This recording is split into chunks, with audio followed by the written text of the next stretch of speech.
Petite séance de gainage là? Ouais. On en a pas trop fait pendant le stage, mais c'est quand même important. Ouais, beaucoup couru. On a bien couru, ouais. Bon. Sensations. Les sensations après ta victoire et les 100 km à Cré? Ah bah petit retour à la montagne, ça fait toujours plaisir de venir s'entraîner ici. Pas mal de dénivelé accumulé, de beaux paysages, et puis c'est vrai que voilà, la forme vient au fur et à mesure des jours et des kilomètres qui avancent. Et puis voilà, maintenant on va assimiler un petit peu tout ça, et puis voilà, continuer à travailler. Prochaine semaine, donc tu refais le tour du Mont Blanc en repérage. Voilà, prochaine semaine, donc on tourne Mont Blanc entier, donc un travail. Voilà, cette semaine on a mis l'accent un peu plus sur de la vitesse, au-delà de la vitesse spécifique qu'on pourra trouver sur la CCC. Là on va plus maintenant travailler vraiment la vitesse spécifique par rapport au temps de passage, le travail avec les bâtons, et puis voilà, pour bien arriver sur la course serein en connaissant les passages. Ta préparation aujourd'hui, elle en est où? Il manquait ce travail-là, ce travail de dénivelé et puis d'altitude.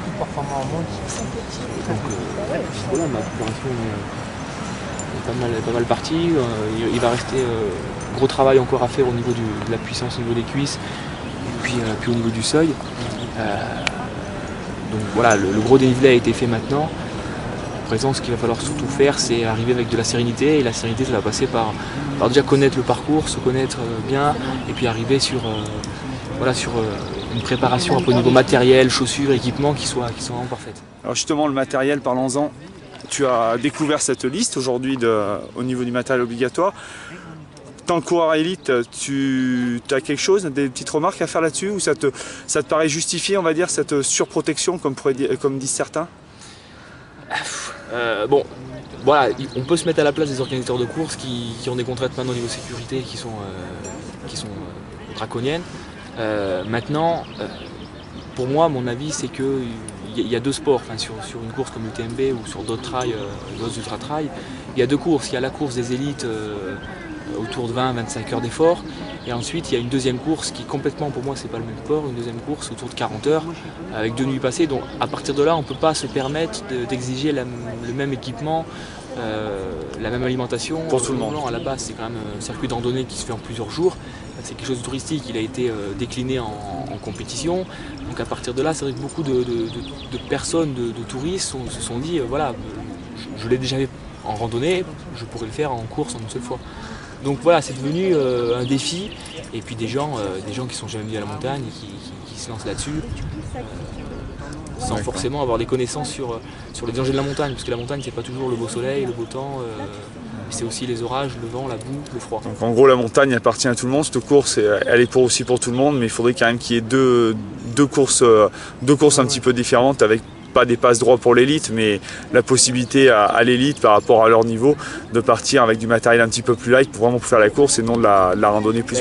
Effectivement, de toute façon, le cœur de cette course, ce qui la fait vivre, c'est quand même la masse. À la base, c'est la masse, c'est le fait qu'il y ait plus de 2000 personnes, donc on ne peut pas non plus exiger, faire une course avec 200 personnes, juste pour l'élite. Mais voilà, je pense qu'il faut revoir le matériel obligatoire en fonction des capacités de chacun.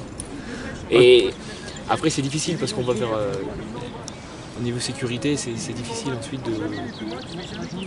On sait on connaît les réactions des gens après quand il y a des accidents, donc c'est vrai qu'il faut se mettre à la place de l'organisateur. Mickaël, on a passé une semaine ensemble au niveau de l'entraînement, donc tu seras sur la CCC cette année. Tu avais une petite envie d'aller sur l'UTMB, mais il manquait donc ces fameux points. Donc sur CCC, tu vas arriver avec des ambitions certaines? Oui, bon, enfin, c'est vrai qu'à la base, la finalité, c'est de faire le tour du Mont Blanc. Mais bon, voilà, commencer par 100 bornes, je pense que c'est déjà un bon compromis. 100 bornes exigeants, bien montagneux. Effectivement, voilà, l'objectif, c'est de suivre la tête de course. D'accord. Tu t'es renseigné déjà un petit peu au niveau des adversaires? Qui c'est que tu allais retrouver sur les sentiers de la CCC? Alors, oui, un petit peu. Donc, il y aura normalement le vainqueur de l'an dernier, Kevin Nard. Et puis après, c'est vrai qu'on trouve sur la CCC beaucoup de jeunes ou de moins jeunes, mais de débutants plutôt en ultra, qui se connaissent pas forcément et qu'on connaît pas forcément, mais qui, voilà, comme l'an dernier, qui se découvrent et qui mettent en avant leurs facultés et leur potentiel. Niveau matériel, donc tu vas partir avec la 749 normalement. Oui, il y a des chances, oui. Cette cheville va mieux. Cette cheville va mieux, mais je pense qu'en sécurité, je prends quand même la chevillère Zamst, voilà, qu'on oublie quand on court. Puis après, bon, en plus du matériel obligatoire, bon, voilà, avec les bâtons, on a pas mal couru avec les bâtons cette semaine, Black Diamond, donc on va continuer à s'entraîner là-dessus, qui seront une bonne aide. Ouais. Pour un coureur comme toi, prendre conscience qu'il faut quand même les bâtons, c'est aussi une évolution vers le monde ultra là. Oui, c'est une évolution, et puis après c'est avoir un peu d'intelligence et de clairvoyance, parce que courir pour courir quand on va plus vite, quand on va moins vite qu'en marchant, c'est rien, ça dépense plus d'énergie qu'autre chose. Ouais. Après le tout c'est trouver un rythme, et puis voilà, le fait d'utiliser les bâtons, ça nous met dans un rythme, et puis les montées se passent mieux aussi. Donc ton programme, donc fin juillet, on se retrouve à la 6000D. 6000D, l'objectif de la 6000D, c'est de faire au moins un trail de montagne avant. Ouais, voilà, répétition générale. Répétition générale, parce que cette année j'en avais pas fait, l'année dernière j'avais fait la Sky Race, mais là, refaire un trail de montagne assez long, pas forcément dans les meilleures conditions de fraîcheur, mais ça c'est pas important.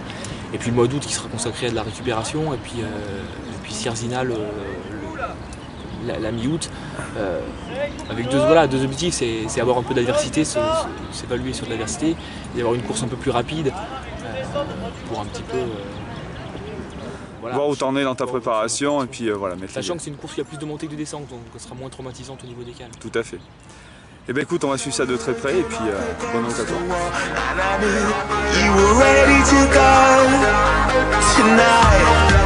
I'm a different guy, forget about the things you know.